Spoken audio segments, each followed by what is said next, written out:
This is a continuation of A Farewell to Arms by Ernest Hemingway, comprising Chapter 30.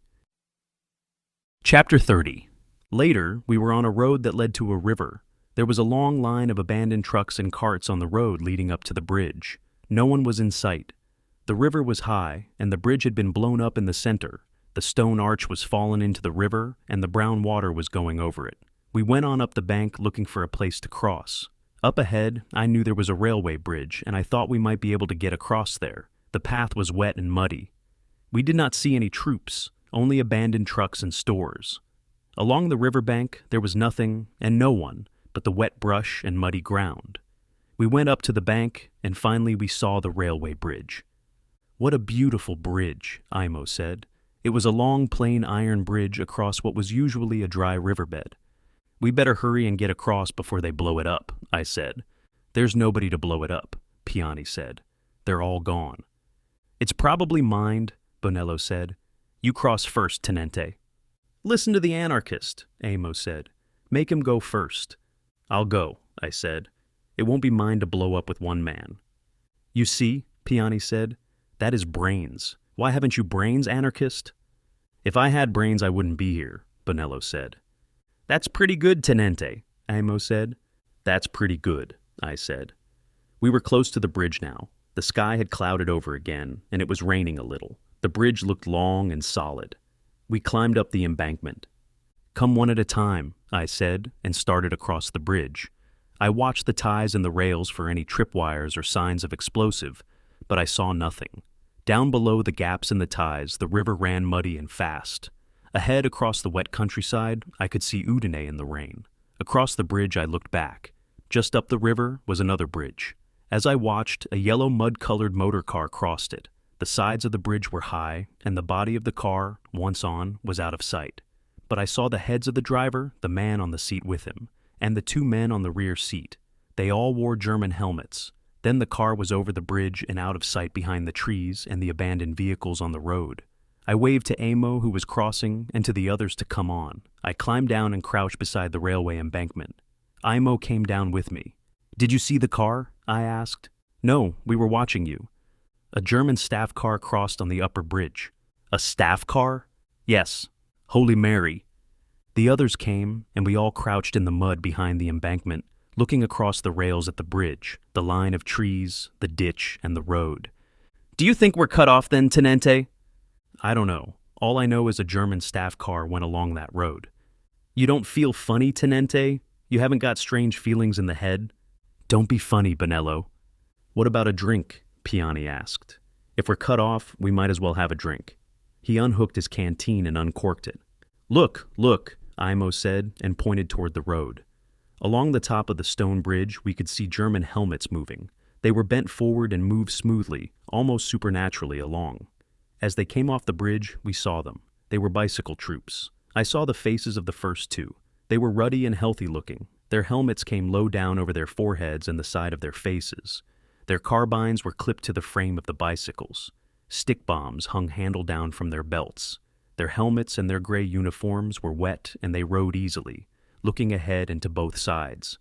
There were 2, then 4 in line, then 2, then almost a dozen, then another dozen, then one alone. They did not talk, but we could not have heard them because of the noise from the river. They were gone out of sight up the road. "Holy Mary," Amo said. "They were Germans," Piani said. "Those weren't Austrians." "Why isn't there somebody here to stop them?" I said. "Why haven't they blown the bridge up? Why aren't there machine guns along this embankment?" "You tell us, Tenente," Bonello said. I was very angry. "The whole bloody thing is crazy. Down below they blow up a little bridge. Here they leave a bridge on the main road. Where is everybody? Don't they try and stop them at all?" "You tell us, Tenente," Bonello said. I shut up. It was none of my business. All I had to do was to get to Pordenone with 3 ambulances. I had failed at that. All I had to do now was get to Pordenone. I probably could not even get to Udine. The hell I couldn't. The thing to do was to be calm and not get shot or captured. "Didn't you have a canteen open?" I asked Piani. He handed it to me. I took a long drink. "We might as well start," I said. "There's no hurry, though. Do you want to eat something?" "This is no place to stay," Bonello said. "All right, we'll start." Should we keep on this side, out of sight? We'll be better off on top. They may come along this bridge too. We don't want them on top of us before we see them. We walked along the railroad track. On both sides of us stretched the wet plain. Ahead across the plain was the hill of Udine. The roofs fell away from the castle on the hill. We could see the campanile and the clock tower. There were many mulberry trees in the fields. Ahead, I saw a place where the rails were torn up. The ties had been dug out too and thrown down the embankment. "Down, down," Amo said. We dropped down beside the embankment. There was another group of bicyclists passing along the road. I looked over the edge and saw them go on. "They saw us, but they went on," Amo said. "We'll get killed up there, Tenente," Bonello said. "They don't want us," I said. "They're after something else. We're in more danger if they should come on us suddenly." "I'd rather walk here out of sight," Bonello said. "All right, we'll walk along the tracks." "Do you think we can get through?" Amo asked. "Sure. There aren't very many of them yet. We'll go through in the dark." "What was that staff car doing?" "Christ knows," I said. We kept on up the tracks. Bonello tired of walking in the mud of the embankment and came up with the rest of us. The railway moved south away from the highway now, and we could not see what passed along the road. A short bridge over a canal was blown up, but we climbed across on what was left of the span. We heard firing ahead of us. We came up on the railway beyond the canal. It went on straight toward the town, across the low fields. We could see the line of the other railway ahead of us. To the north was the main road where we had seen the cyclists. To the south, there was a small branch road across the fields, with thick trees on each side. I thought we had better cut to the south and work around the town that way and across country toward Campo Formio and the main road to the Tagliamento. We could avoid the main line of the retreat by keeping to the secondary roads beyond Udine. I knew there were plenty of side roads across the plain. I started down the embankment. "Come on," I said. We would make for the side road and work to the south of the town. We all started down the embankment. A shot was fired at us from the side road. The bullet went into the mud of the embankment. "Go on back," I shouted. I started up the embankment, slipping in the mud. The drivers were ahead of me. I went up the embankment as fast as I could go. 2 more shots came from the thick brush, and Olmo, as he was crossing the tracks, lurched, tripped, and fell face down. We pulled him down on the other side and turned him over. "His head ought to be uphill," I said. Piani moved him around. He lay in the mud on the side of the embankment, his feet pointing downhill, breathing blood irregularly. The 3 of us squatted over him in the rain. He was hit low in the back of the neck, and the bullet had ranged upward and come out under the right eye. He died while I was stopping up the 2 holes. Piani laid his head down, wiped at his face with a piece of the emergency dressing, then let it alone. He said. "They weren't Germans," I said. "There can't be any Germans over there." "Italians," Piani said, using the word as an epithet. "Italiani." Bonello said nothing. He was sitting beside Imo, not looking at him. Piani picked up Imo's cap where it had rolled down the embankment and put it over his face. He took out his canteen. "Do you want a drink?" Piani handed Bonello the canteen. "No," Bonello said. He turned to me. "That might have happened to us any time on the railway tracks." "No," I said. "It was because we started across the field." Bonello shook his head. "Imo's dead," he said. "Who's dead next, Tenente? Where do we go now?" "Those were Italians that shot," I said. "They weren't Germans." "I suppose if they were Germans, they'd have killed all of us," Bonello said. "We are in more danger from Italians than Germans," I said. "The rear guard are afraid of everything. The Germans know what they're after." "You reason it out, Tenente," Bonello said. "Where do we go now?" Piani asked. "We better lie up someplace till it's dark. If we could get south, we'd be all right." "They'd have to shoot us all to prove they were right the first time," Bonello said. "I'm not going to try them." "We'll find a place to lie up as near to Udine as we can get, and then go through when it's dark." "Let's go then," Bonello said. We went down the north side of the embankment. I looked back. Amo lay in the mud with the angle of the embankment. He was quite small, and his arms were by his side, his putty-wrapped legs and muddy boots together, his cap over his face. He looked very dead. It was raining. I had liked him as well as anyone I ever knew. I had his papers in my pocket and would write to his family. Ahead, across the fields, was a farmhouse. There were trees around it, and the farm buildings were built against the house. There was a balcony along the second floor held up by columns. "We better keep a little way apart," I said. "I'll go ahead." I started toward the farmhouse. There was a path across the field. Crossing the field, I did not know but that someone would fire on us from the trees near the farmhouse or from the farmhouse itself. I walked toward it, seeing it very clearly. The balcony of the second floor merged into the barn, and there was hay coming out between the columns. The courtyard was of stone blocks, and all the trees were dripping with the rain. There was a big empty two-wheeled cart, the shafts tipped high up in the rain. I came to the courtyard, crossed it, and stood under the shelter of the balcony. The door of the house was open, and I went in. Bonello and Piani came in after me. It was dark inside. I went back to the kitchen. There were ashes of a fire on the big open hearth. The pots hung over the ashes, but they were empty. I looked around, but I could not find anything to eat. "We ought to lie up in the barn," I said. "Do you think you could find anything to eat, Piani, and bring it up there?" "I'll look," Piani said. "I'll look too," Bonello said. "All right," I said. "I'll go up and look at the barn." I found a stone stairway that went up from the stable underneath. The stable smelt dry and pleasant in the rain. The cattle were all gone, probably driven off when they left. The barn was half full of hay. There were 2 windows in the roof. One was blocked with boards. The other was a narrow dormer window on the north side.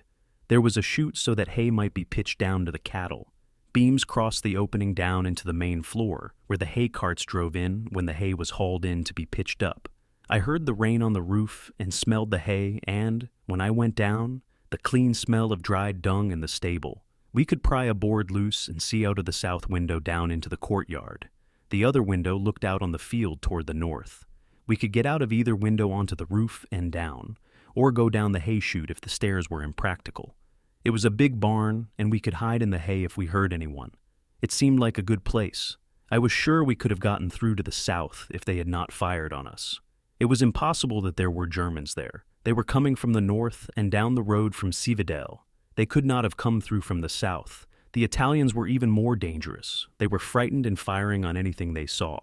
Last night on the retreat, we had heard that there had been many Germans in Italian uniforms mixing with the retreat in the north. I did not believe it. That was one of those things you always heard in the war. It was one of the things the enemy always did to you. You did not know anyone who went over in German uniform to confuse them. Maybe they did, but it sounded difficult. I did not believe the Germans did it. I did not believe they had to. There was no need to confuse our retreat. The size of the army and the fewness of the roads did that. Nobody gave any orders, let alone Germans. Still, they would shoot us for Germans. They shot ammo. The hay smelled good, and lying in a barn in the hay took away all the years in between. We had lain in hay and talked and shot sparrows with an air rifle when they perched in the triangle cut high up in the wall of the barn. The barn was gone now, and one year they had cut the hemlock woods and there were only stumps, dried treetops, branches, and fireweed where the woods had been. You could not go back. If you did not go forward, what happened? You never got back to Milan. And if you got back to Milan, what happened? I listened to the firing to the north toward Udine. I could hear machine gun firing. There was no shelling. That was something. They must have gotten some troops along the road. I looked down in the half-light of the hay barn and saw Piani standing on the hauling floor. He had a long sausage, a jar of something, and 2 bottles of wine under his arm. "Come up," I said. "There is the ladder." Then I realized that I should help him with the things and went down. I was vague in the head from lying in the hay. I had been nearly asleep. "Where's Bonello?" I asked. "I'll tell you," Piani said. We went up the ladder. Up on the hay we set the things down. Piani took out his knife with the corkscrew and drew the cork on a wine bottle. "They have sealing wax on it," he said. "It must be good." He smiled. "Where's Bonello?" I asked. Piani looked at me. "He went away, Tenente," he said. "He wanted to be a prisoner." I did not say anything. He was afraid we would get killed. I held the bottle of wine and did not say anything. "You see, we don't believe in the war anyway, Tenente." "Why didn't you go?" I asked. "I did not want to leave you." "Where did he go?" "I don't know, Tenente. He went away." "All right," I said. "Will you cut the sausage?" Piani looked at me in the half-light. "I cut it while we were talking," he said. We sat in the hay and ate the sausage and drank the wine. It must have been wine they had saved for a wedding. It was so old that it was losing its color. "You look out of this window, Luigi," I said. "I'll go look out the other window." We had each been drinking out of one of the bottles, and I took my bottle with me and went over and lay flat on the hay and looked out the narrow window at the wet country. I do not know what I expected to see, but I did not see anything except the fields and the bare mulberry trees and the rain falling. I drank the wine, and it did not make me feel good. They had kept it too long, and it had gone to pieces and lost its quality and color. I watched it get dark outside. The darkness came very quickly. It would be a black night with the rain. When it was dark, there was no use watching anymore, so I went over to Piani. He was lying asleep, and I did not wake him, but sat down beside him for a while. He was a big man, and he slept heavily. After a while, I woke him, and we started. That was a very strange night. I do not know what I had expected, death perhaps, and shooting in the dark and running. But nothing happened. We waited, lying flat beyond the ditch along the main road, while a German battalion passed. Then when they were gone, we crossed the road and went on to the north. We were very close to Germans twice in the rain, but they did not see us. We got past the town to the north without seeing any Italians, then after a while came on the main channels of the retreat and walked all night toward the Tagliamento. I had not realized how gigantic the retreat was. The whole country was moving, as well as the army. We walked all night, making better time than the vehicles.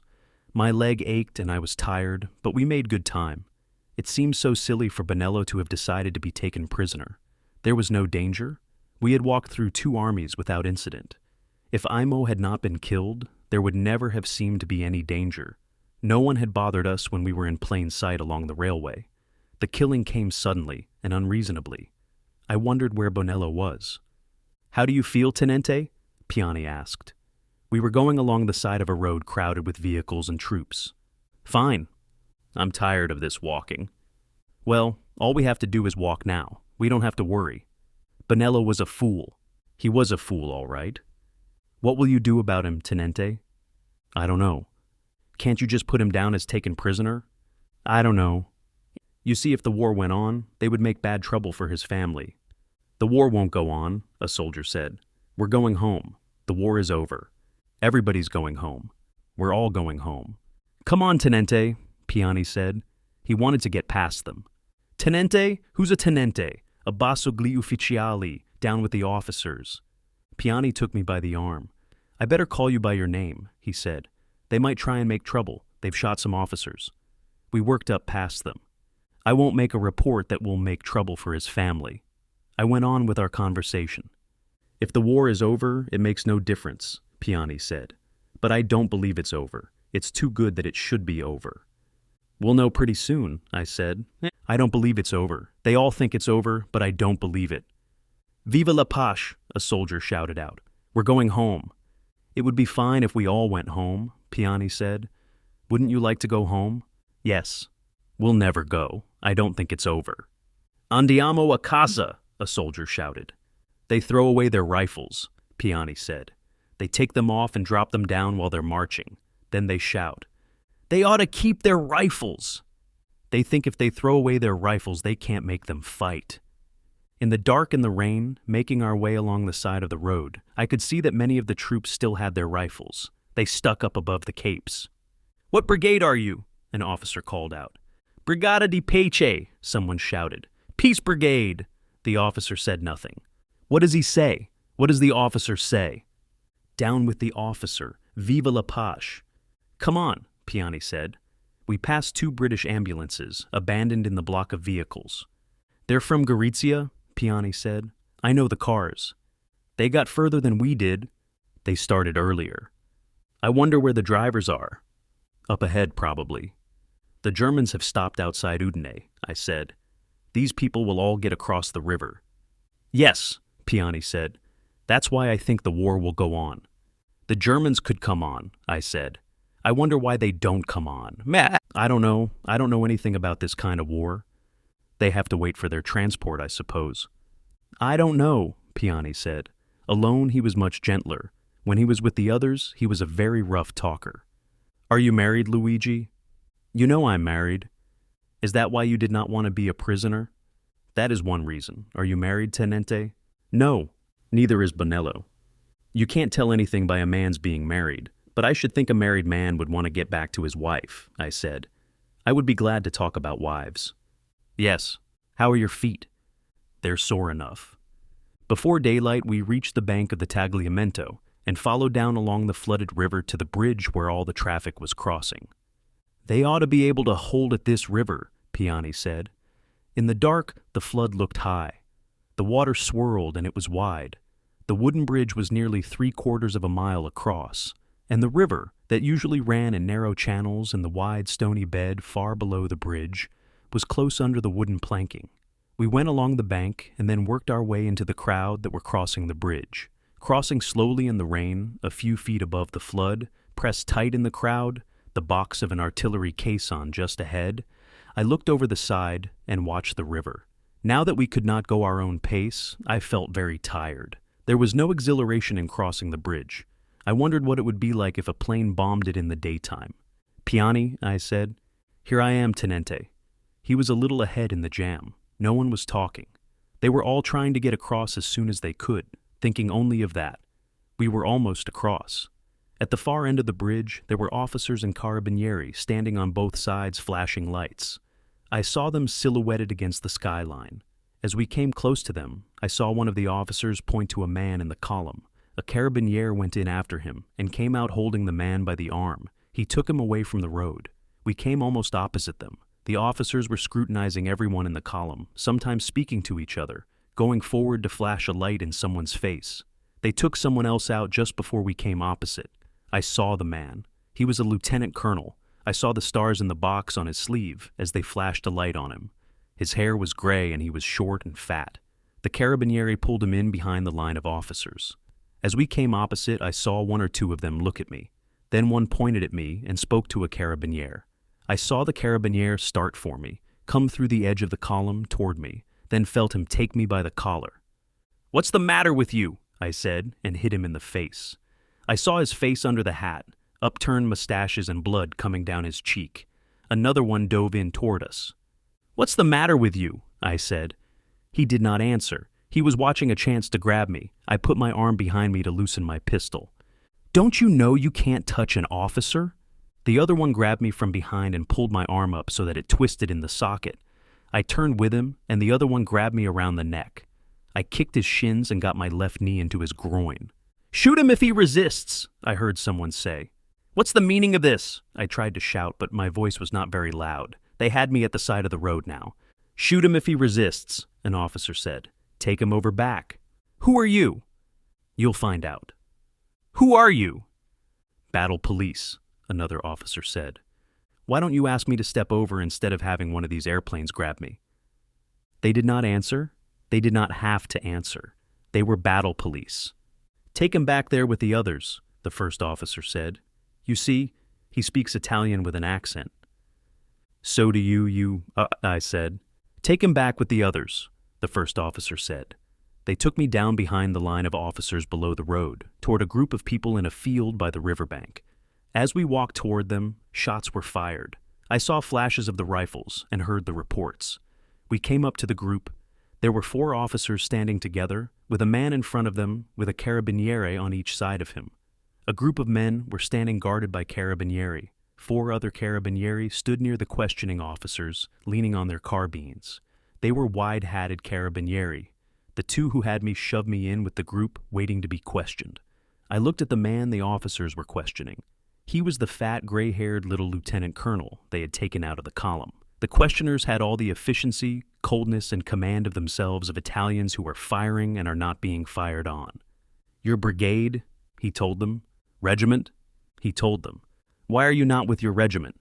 he told them. "Do you not know that an officer should be with his troops?" He did. That was all. Another officer spoke. "It is you and such as you that have let the barbarians onto the sacred soil of the fatherland." "I beg your pardon," said the lieutenant colonel. "It is because of treachery such as yours that we have lost the fruits of victory." "Have you ever been in a retreat?" the lieutenant colonel asked. "Italy should never retreat." We stood there in the rain and listened to this. We were facing the officers and the prisoner stood in front and a little to one side of us. "And if you are going to shoot me," the lieutenant colonel said, "please shoot me at once without further questioning. The questioning is stupid." He made the sign of the cross. The officers spoke together. One wrote something on a pad of paper.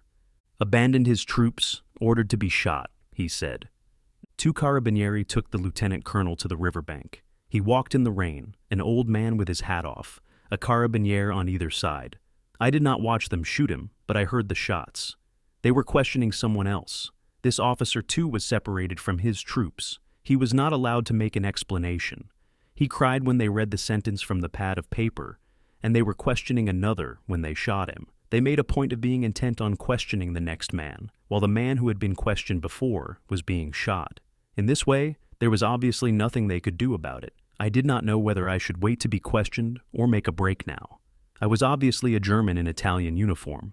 I saw how their minds worked, if they had minds, and if they worked.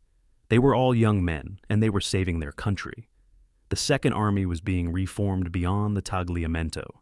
They were executing officers of the rank of major and above, who were separated from their troops. They were also dealing summarily with German agitators in Italian uniform. They wore steel helmets. Only two of us had steel helmets. Some of the carabinieri had them. The other carabinieri wore the wide hat. Airplanes, we called them. We stood in the rain and were taken out one at a time to be questioned and shot. So far they had shot everyone they had questioned. The questioners had that beautiful detachment and devotion to stern justice of men, dealing in death without being in any danger of it. They were questioning a full colonel of a line regiment. 3 more officers had just been put in with us. "Where was his regiment?" I looked at the carabinieri. They were looking at the newcomers. The others were looking at the colonel. I ducked down, pushed between 2 men, and ran for the river, my head down. I tripped at the edge and went in with a splash. The water was very cold, and I stayed under as long as I could. I could feel the current swirl me, and I stayed under until I thought I could never come up. The minute I came up, I took a breath and went down again. It was easy to stay under with so much clothing and my boots. When I came up the second time, I saw a piece of timber ahead of me and reached it and held on with one hand. I kept my head behind it and did not even look over it. I did not want to see the bank. There were shots when I ran and shots when I came up the first time. I heard them when I was almost above water. There were no shots now. The piece of timber swung in the current and I held it with one hand. I looked at the bank. It seemed to be going by very fast. There was much wood in the stream. The water was very cold. We passed the brush of an island above the water. I held onto the timber with both hands and let it take me along. The shore was out of sight now. This concludes the 11th part of 16 total of A Farewell to Arms by Ernest Hemingway, produced by Best Audiobooks for free.